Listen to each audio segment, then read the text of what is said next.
Hey guys, welcome back to my channel. This is your girl Floss Makeup by Evee, Evee for short. And today this is the look that I did. So yes, get into it. Got my real hair out.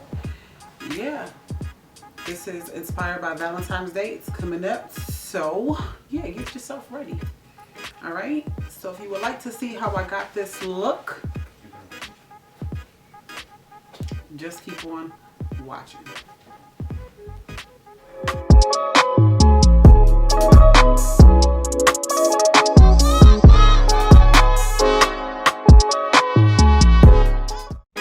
Hey guys, let's jump right into it. As you can see, I'm starting off with my brows. Okay, I'm starting off with the Nicka K brow pencil. It's not my go-to, however it gets the job done. The shade is dark brown. All right, I'm outlining and shading it in, just regular, nothing new, nothing normal, all the normal. All right, of course, as always, when you do your brows, you get them as sharp as possible and you brush the product through so that your brows look nice and smooth. Okay, I'm gonna do that to this other brow, and yeah.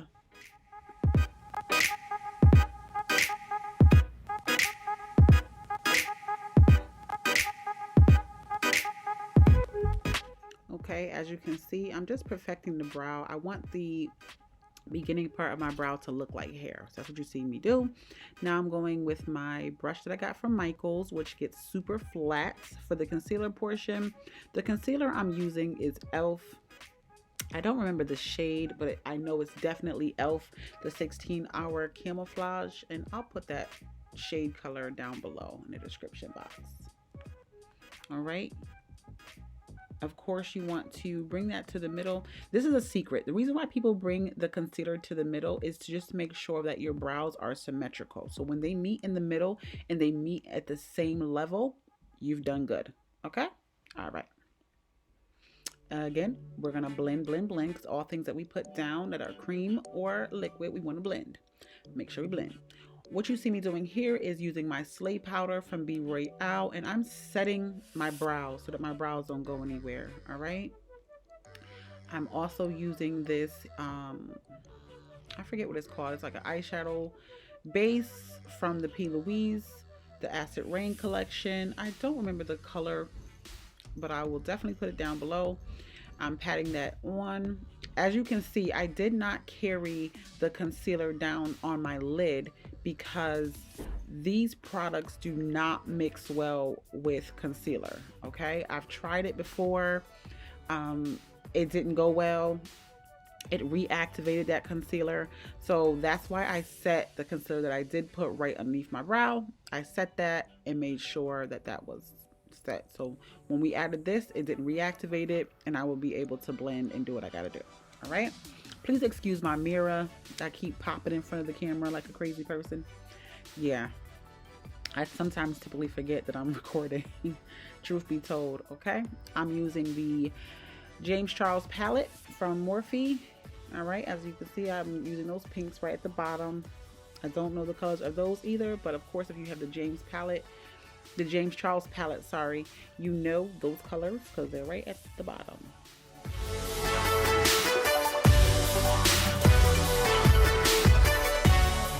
I'm applying the color with the Morphe M506 and 507 brushes. I love them.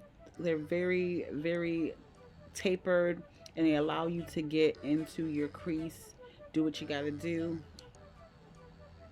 And they're fluffy enough to actually blend out with them, so I love them.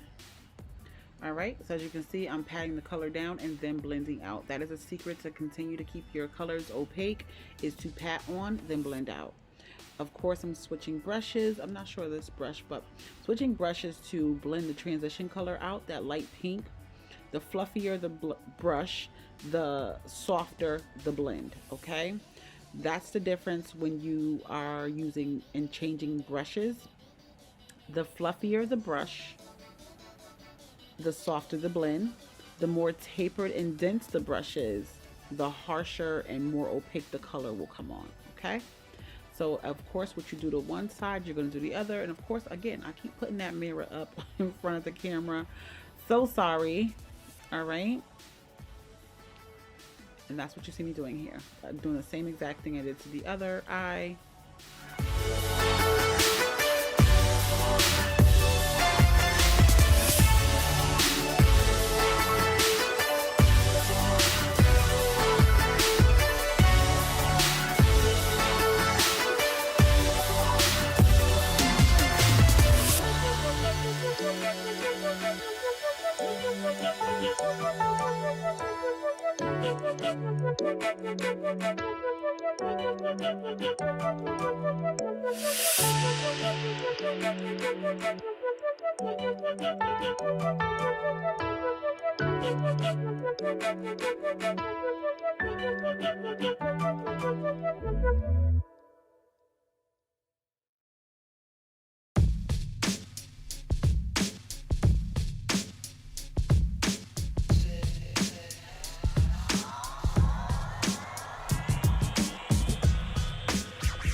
Okay.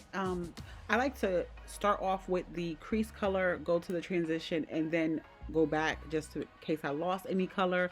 So that's what you see me do here.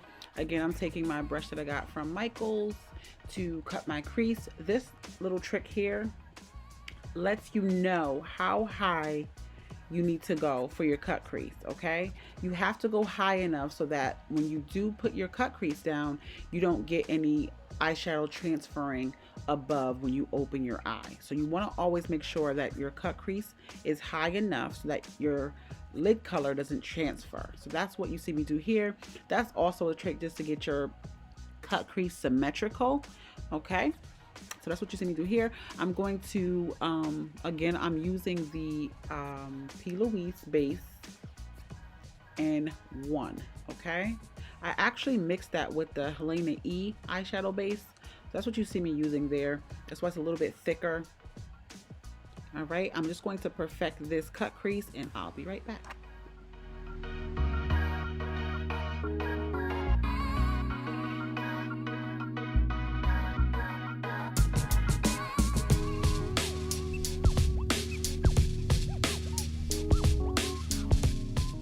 Okay, so what you see me doing here is adding a wing to that cut crease.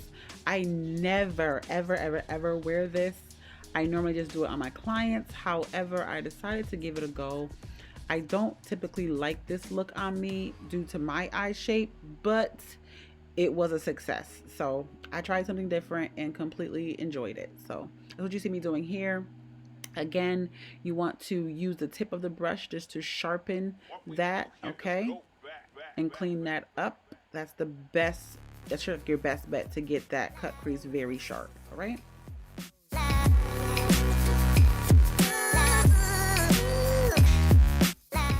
All right, moving right along, I'm going back with that Morphe M507 brush and laying some darker pink shadow right above where I cut that crease, just to give it some more definition and dimension.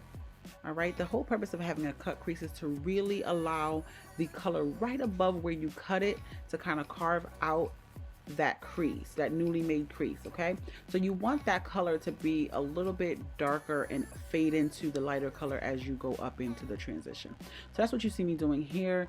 I am a perfectionist, so sometimes it takes me a long time to do all this stuff. I'm spraying my brush right there as you've seen to lay down my lid color. I started off with the Inglot, one of the Inglot pigments, and then I just decided, I was like, okay, do I like it, do I not like it? But I decided to add some pink at the end, which you'll see in a few.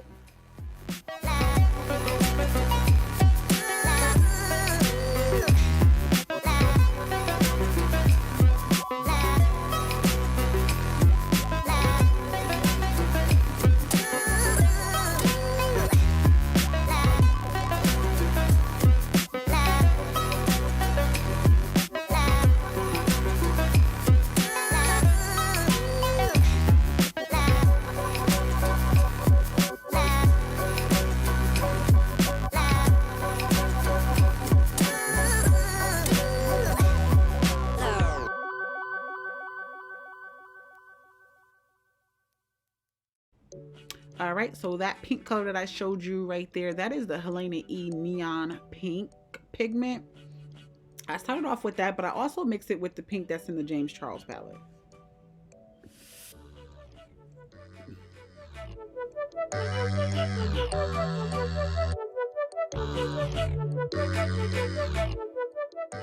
Okay, and let's get right into it. I'm using the Wet n Wild Black Beyond Black, darkest black, whatever the name is. I'm using the black liquid liner And I love this one because it has like a nice felt tip.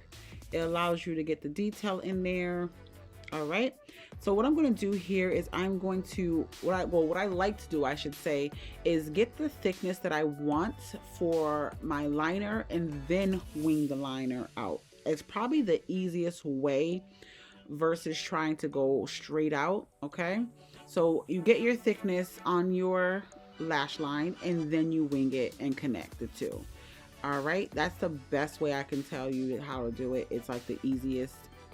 You'll be able to see the shape you're going for that way. All right, so I'm going to jump right in and I'm going onto the face. I'm going to carve out the top of that brow, and I'm using the my foundation to do so, just so that it kind of blends in better. A little bit of the foundation mixed with a little bit of the concealer. I'm a mixer. I mix everything always, okay? And I'm going back in, perfecting the brow, making sure they pop out and look nice and sharp. Alrighty, of course, same thing. Do one thing to one side, you do the same thing to the other side, and you get it going. All right. I love, love, love this brush from Michaels. It is like a game changer. This brush right here gets super flat, so you don't have to do a glue method with the brush to get it flat. You don't got to do any of that. The brush comes like this and it allows you to get it going. All right. So what I'm going to do is I'm going to pop onto the face. The foundation color you see me using is the black Opal and black Walnut. And then I'm going in with one of my Juvia's Place sticks. I don't remember the color, but I will put it down below, of course. All right. I like to just map out my face, map out what I want it to look like as far as the foundation, so that I'm not doing too many layers of product. I don't like a lot of product. I don't like to look cakey. So I'll put my regular foundation color in between my highlight and contour colors. All right. Spray your flat blending brush and baby girl, get the face going. All right. That's what you see me doing here. I like to go in and do the lighter sections of the face before I go to the darker, so the darker doesn't transfer into the light color, if that makes any sense to you. So that's what you see me doing here. When you blend your foundation in, you want to use a patting and swiping motion, which is also called the stippling method. You want to stipple that color in to really get it to blend. You don't want to swipe too much because it will take the product off of the face. So you do want to pat and blend at the same time. Okay. That is what you're supposed to do. That's so that you don't get any streaks on the face. You can't tell where one color starts and the other stops. No harsh lines. All of that takes care of all of that. Okay. I also wet the brush just so that it wouldn't pull product off the face and it will just blend it. You're gonna see me dance in between. I was listening to music, but of course, due to copyright, you don't hear that music. All right.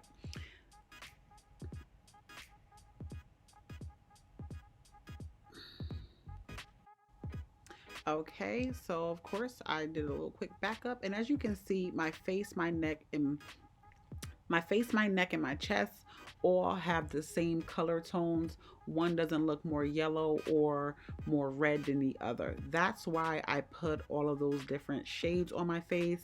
I do have some red undertones and some yellow undertones, so I like to make sure that both are in the face when doing my makeup. And so that's what you see there. And of course, like I said, you can see that shoulder that kind of just blends right in. All right, I'm going in with my concealer to highlight underneath my eye. Again, this is the e.l.f. concealer. Again, I will definitely put the shade color down below. I love, love, love, love, love this e.l.f. concealer. It is only $6. It lasts forever. It goes on amazing. And once you pat it down, it just dries down effortlessly to where there's no issues of just, you know, it moving around too much or even going places you don't want it to go. So it makes it relatively easy to blend. I love it. I love it better than all of my other concealers I have in my kit. Just look at it. Just look at it. It stays put. Of course, too, I like blending my under eye highlight concealer with a disposable sponge so that you can just get it on and it doesn't go anywhere. It pats in smoothly into the skin. You also can sharpen up a cut crease if you need to. Love it. Okay, So that's what you see me doing here. I'm just reblending out that concealer, and you always want to go back in with your brush that you use for your foundation and blend around the edges so that it looks seamless. You don't want to know where your concealer starts, stops, and all of that. I don't like harsh highlights. I don't like harsh contours. So I like it to all just blend well. All right. So I'm going to go in with my Sasha Buttercup powder. All right. And that's just to bake and set that e.l.f. concealer.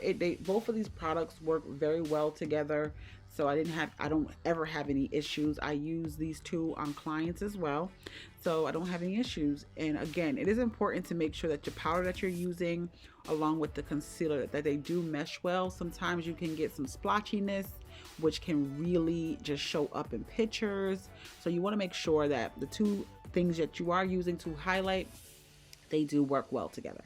Okay. All right, so we're gonna also highlight the rest of the face of where I put the concealer. So everywhere I put that concealer, I'm going to put that Sasha Buttercup powder, okay? I switched to a brush really quickly for the nose. I wanted the nose to appear relatively skinny.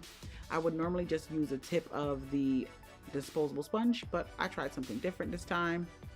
All right, I also just chiseled my contour with the Slay powder from Be Royale. Alrighty, and again, I'm going around the whole face, powdering the face, setting the face.